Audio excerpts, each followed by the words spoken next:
Picture this. Valtteri Bottas and Sergio Pérez roll back onto the grid together, driving a car nobody can quite pin down, because the paint job was designed to fool even high-resolution photos. And the real livery? That won't show up until the most expensive TV slot on the planet, the Super Bowl. This isn't just another livery launch. It's the first real test of a massive Formula One experiment for 2026, and Cadillac is the laboratory. Cadillac didn't start playing in 2026 on lap 1 of the first Grand Prix. They started way earlier, right here, with a black, camouflaged car running laps at Silverstone and Barcelona before the world even sees the final race paint. And that's not some cosmetic detail. It's the best window we have, right now, into Cadillac's real strategy as they enter Formula One. Because look at the moment they picked.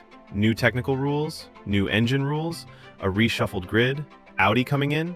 Hierarchies that suddenly look less permanent. And that's exactly when General Motors decides to launch the Cadillac Formula One team. But instead of leading with, "We're building our own power unit," they open with 3 very different cards. Aggressive marketing, a base in Silverstone, and a Ferrari engine. Let's break it down. On the surface, what everyone will see in January is just a test livery.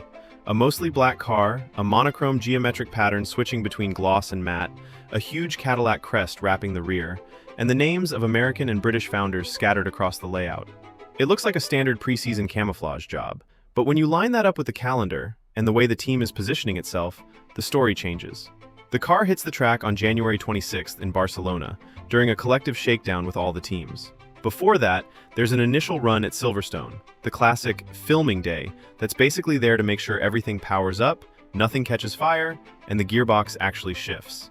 And in all those moments, Cadillac shows up only in this one-off camo livery. Here's the trick. The official race livery doesn't appear in any of those tests. It gets revealed on February 8th during the Super Bowl. Why does that matter? First, the racing side. Heavy camouflage in preseason, especially in a brand new regulation cycle, is pure F1 tradition. The bigger the rule change, the harder teams fight to hide the details. The wing edges, the side pod cutouts, the little airflow solutions rivals can copy in computational fluid dynamics, CFD, the moment they get a clean photo. A monochrome geometric pattern does exactly that. In pictures and broadcast shots, the car's lines get lost in the contrast, reflections, and texture. But there's a detail most people will miss. That massive Cadillac crest on the rear isn't just branding. It sits right where aero reading matters most. The upper rear bodywork, the transition around the air intake, surfaces that feed flow to the rear wing and the beam wing. It's a huge logo, and it's a huge disguise. Now flip to the communication plan. While the camouflage hides what matters technically, Cadillac is saving its official identity for the biggest TV stage in the United States. Dan Torres, the man leading the project, has talked openly about challenging conventions and unveiling the team in bold, unexpected ways. Translation? The mainstream American audience won't meet Cadillac F1 during Bahrain testing or a quiet F1 live stream. They'll meet them in the Super Bowl. And that's the strategic point. Formula One wants to grow in the US. GM wants to reposition Cadillac as performance and technology, not just traditional luxury. 2026, with its full regulations reset, is the perfect moment to do it. Painting the car twice, one version for the paddock, another for the world, is the perfect symbol of both agendas happening at the same time. Now notice how the rest of the team package matches that same play it serious but don't take unnecessary risks logic. A base in Silverstone. They didn't try to reinvent the F1 ecosystem in America. They went straight to the heart of the sport, where the wind tunnels are, where the suppliers are, where the engineers live who've already worked for half the grid. The team is explicitly binational, built with people from the US and the UK. And that's literally written on the test livery, with the founders' names on the car. Internally, it's culture. You're part of the foundation. Externally, it's a message. We're global. We're not showing up out of nowhere. Then the drivers. Valtteri Bottas and Sergio Pérez. No rookies, no junior project. 2 guys who've won races, developed top-level cars, lived the pressure of championship fights, and driven title-winning machinery. In a new regulation year, that choice is basically insurance. If something weird shows up in Barcelona, in Bahrain, or across the first half of 2026, they'll know how to tell you what it is. A design trait, a setup issue, or a power unit behavior. And here comes the big technical plot twist. Cadillac enters Formula One with a Ferrari engine. Everyone expected the GM story to be new hybrid era, stronger batteries, more MGU-K, the motor generator unit K, and sustainable fuel, plus a full in-house power unit. But building a power unit from zero, right as the rules change, is a massive, high-risk shot. GM clearly decided this. First, we learned the chassis game, aerodynamics, race operations, team management. The heart of the car? We outsource to someone who already knows how to win. It's pure pragmatism, and it creates a spicy comparison immediately. How does a brand new Cadillac chassis stack up against the other Ferrari-powered teams? If the rookie team extracts more performance from the same hardware than an established outfit, the paddock reaction will be instant. Detroit plus Silverstone just got it right. But 2026 isn't only about tech, it's about expectations. Cadillac is one of the most anticipated new entries of the next era. That hype brings pressure.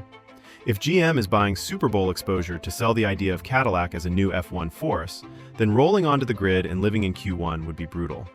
The contrast between the show and the speed would be unforgiving. And that's where Bottas and Pérez become central to the story. For both of them, Cadillac is a second act. Bottas, after years living in Hamilton's shadow, then stepping away from the front line. Pérez, after the Red Bull storm, the Verstappen comparisons, the consistency debates. For them, Cadillac is almost a redemption lab. Less title obligation, more freedom to build something from scratch with a giant manufacturer behind it. If the car is even remotely competitive in this regulation reset, every strong recovery drive, every fight for points, every surprise podium will be framed as, Bottas is back, Pérez is back. But if the car struggles, the question flips fast.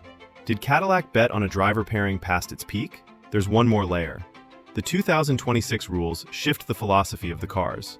More electric contribution, a different power split, a major aero rethink. And those are exactly the seasons where an outsider can interpret the rules better than a legacy team trapped by habits from the previous cycle. That's the bet. Enter when everyone is relearning the game, not after a Mercedes-type team has mastered the rulebook for years. And remember that quote from Mark Royce, celebrating Detroit design heritage and the strength of a global team, while keeping design secrets hidden. That's exactly what this test livery is. From far away, it's branding. Aggressive black, modern geometry, a massive crest.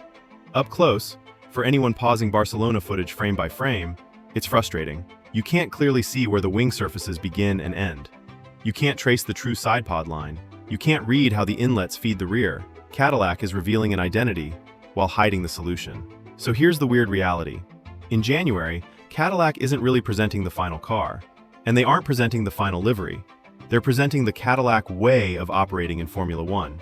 Smart camouflage, calibrated exposure, explicit binational routes, technical pragmatism with Ferrari power, and two experienced human anchors in the cockpit.